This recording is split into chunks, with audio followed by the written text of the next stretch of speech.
여러분 안녕하십니까. 머리볼의 문화일보 야구 기자 정세용입니다. 제 머리 스타일이 단정하게 이렇게 바뀌었습니다.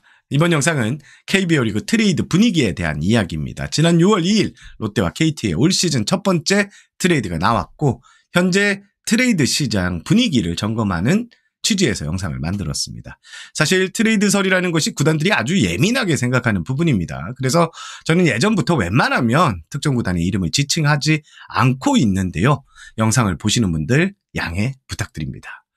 그리고 머니볼은 각종 이적과 사건 사고에 강한 야구 전문 채널입니다. 트레이드와 외국인 선수 교체 등 관련 이슈가 있을 때마다 언제든지 방문해 주십시오. 아직 구독 안 하신 분이 있다면 구독 부탁드리면서 제가 준비한 이야기 바로 들어가 보도록 하겠습니다. 지난 6월 2일 롯데와 KT의 1대1 트레이드가 있었습니다. 바로 롯데에서 뛴 외야수 이정훈 선수가 KT로 가고 KT에서 뛰었던 왼손 투수 박세진 선수가 롯데로 향했습니다. 1군 주전급 선수들의 이적 이야기가 아닌 상황에서 양구단 모두 이 비하인드 거리를 취재하는데 상당히 어려움을 겪었고요. 그냥 서로의 전력 보강을 위해서 한 트레이드다 이렇게 대답을 했습니다. 정리를 하면 KT는 야수 자원, 롯데는 투수가 부족한 부분을 메우기 위한 트레이드였다 이렇게 보시면 될 것 같습니다. 앞서 저는 지난 4월 트레이드 영상에서 트레이드가 나오더라도 대형 선수의 이적이 포함된 이 트레이드는 쉽지 않을 것이라고 설명을 드렸고요. 다만 1.23군, 1.5군급 트레이드는 발생할 수 있지만 리그에 큰 변수가 되지 않을 것으로 말씀드린 바 있습니다. 그런데 올해 트레이드 시장은 좀 특이점이 있는데요. 바로 5월에 트레이드가 한 건도 없었다는 점입니다. 실제 최근 5년간 5월엔 꼭 트레이드가 발생했습니다. 지난해에도 박병호 선수, 오재일 선수가 서로 유니폼을 바꿔 입었습니다. 김희집 선수도 신인 지명권을 받는 조건으로 키움이 NC로 선수를 보냈습니다. 최근 프로야구에서 5월 트레이드가 없었던 해는 2018년이 마지막이었습니다. 2019년부터는 매년 한 건 혹은 두 건씩 5월 트레이드가 있었습니다. 저는 이 6월 2일 트레이드가 발생하기 전에 5월 트레이드 제로화 한 번도 나오지 않은 이유와 관련해서 영상을 사실 준비하고 있었습니다.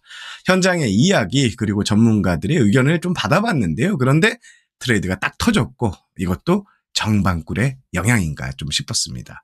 자, 트레이드가 나왔지만 계속 트레이드가 이어질 수 있을지에 대해서 설명을 드리면 대다수 현장 프런트 그리고 야구인 전문가들의 예상이 좀 쉽지는 않다. 이거는 제 예측이 아닙니다. 이들의 예측이라는 점을 말씀드리면서 그 이유를 좀 살펴보니까요. 먼저 이 촘촘하게 포진한 항아리 순위표가 트레이드를 쉽게 하지 못하는 이유다라는 분석이 있습니다. 3연전 결과에 따라 순위표가 지금 요동을 치는 상황에서 보내준 선수가 잘해서 순위가 바뀌어버린다? 이러면 순회진의 책임론이 나올 수밖에 없죠. 그렇게 되면 또 부담스럽습니다. 실제로 지금 5할 승률 밑에 있는 한 단장님의 한 설명을 들어봤더니 이런 분위기면 주력 선수급의 트레이드는 절대 나오지 않을 수밖에 없다. 이렇게 설명을 했습니다. 자, 잘 나가는 팀은 또 잘 나가는 팀이니까 팀을 흔들 필요는 없고요. 또 상위권을 추격하는 팀들은 괜히 팀의 주력 선수를 바꿨다가 이게 부메랑으로 돌아오는 것을 잔뜩 경계하는 분위기입니다. 트레이드 시장은 또 최근 3년간 이 시장처럼 확실한 셀러가 있어야 되는데 올해는 그간 셀러였던 이 키움이 현재로서는 주력 선수들을 파는데 상당히 회의적이다. 이런 이야기가 많이 들립니다. 그리고 2020년부터 나오기 시작했던 이 신인 지명권을 활용한 트레이드 실제 2020년 12월 KT와 롯데의 트레이드 때 신인 지명권이 등장했고 이후 매년 신인 지명권을 활용한 트레이드가 나왔습니다. 가장 최근에는 지난해 12월 조상우 선수가 키움에서 기아로 이적하면서 기아는 올해 신인 지명권 1라운드와 4라운드를 키움에 넘겼습니다. 그런데 올해 구단들이 이 신인 지명권을 사용하는 것에 대해서 상당히 부담스러워하는 눈치입니다. 수도권의 한 단장의 말을 들어봤더니 최근 즉시 전력감 고졸 신인들이 활약하면서 신인 지명권을 함부로 쓰지 말자는 구단들의 분위기가 감지된다라고 설명을 했습니다. 자, 이런 이유 등으로 대형 트레이드가 나올 것 같지 않다는 게 야구계의 전반적인 시선입니다. 뭐 이런 내용은 나도 할 수 있겠다 하실 것 같아서 제가 몇 가지 트레이드 시장에서 들리는 소문을 전달해 드리겠습니다. 앞서 말씀드린 대로 구단명은 언급하지 않겠습니다. 먼저 시즌 초반 포수를 찾았던 A구단의 경우엔 트레이드로 포수를 찾는 것을 포기했습니다. 감독이 지금 백업 포수를 그대로 가져가겠다는 입장을 구단에 전달했고, 구단도 현 시장에서는 이 포수가 다소 금값이라서 찾기가 어려운 상황에 현 체제를 유지하기로 했다. 이런 설명을 들었습니다. 자, 백업 포수가 급한 또 다른 B구단, 포수 찾기를 계속하고 있습니다. 지난달 초 C구단과 협상을 했지만 C구단이 요구가 다소 셌습니다. 결국 B구단은 E구단과 협상이 결렬됐습니다. B구단은 지금 현재 포수 사정이 다소 좋은 한 구단의 백업 포수를 노렸었는데 이 구단이 또 부상 변수가 발생하면서 현재 기회를 호시탐탐 엿보고 있는 상황입니다. 그리고 B구단은 현재 트레이드 시장에서 상당히 적극적으로 움직이고 있다는 이야기가 들립니다. 외국인 선수 교체 혹은 트레이드를 통해서 어떻게든 전력을 보강하고 싶어하는 눈치입니다. 그리고 아까 포수 사정이 다소 넉넉한 C구단 이야기를 했었죠. 이 구단은 절대 싼 값에 현재 매물로 나와 있는 해당 포수를 팔지 않겠다고 선언한 분위기입니다. 이 C구단 경우에는 트레이드를 하고 싶어하는 구단 중에 하나인데요. 해당 포수를 끼면 다소 큰 규모 아니면 1.5군급 야수를 찾아 백업 라인업이라도 조금 더 두텁게 만들려고 하고 있습니다. 하지만 현재 타구단에서 트레이드 문의는 없다고 제게 고위 관계자가 잘라 말했습니다. 마지막으로 D구단에 대한 이야기입니다. 올 시즌 예상을 깨고 잘 나가는 구단 이야기입니다.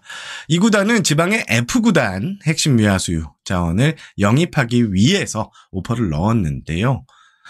협상 카드는 최근 신인 드래프트에서 최상위 순번에서 뽑았던 특급 유망주 투수 카드입니다. 그러나 이 F구단이 다른 특급 유망주를 요구하면서 협상이 결렬됐다는 이야기가 들립니다.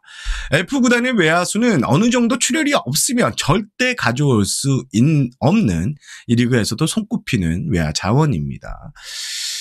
그리고 이 F구단에게 명분을 채워줄 수 있는 카드로는 무조건 이 특급 유망주를 내줄 수밖에 없기 때문에 트레이드는 쉽지는 않을 것 같은데요.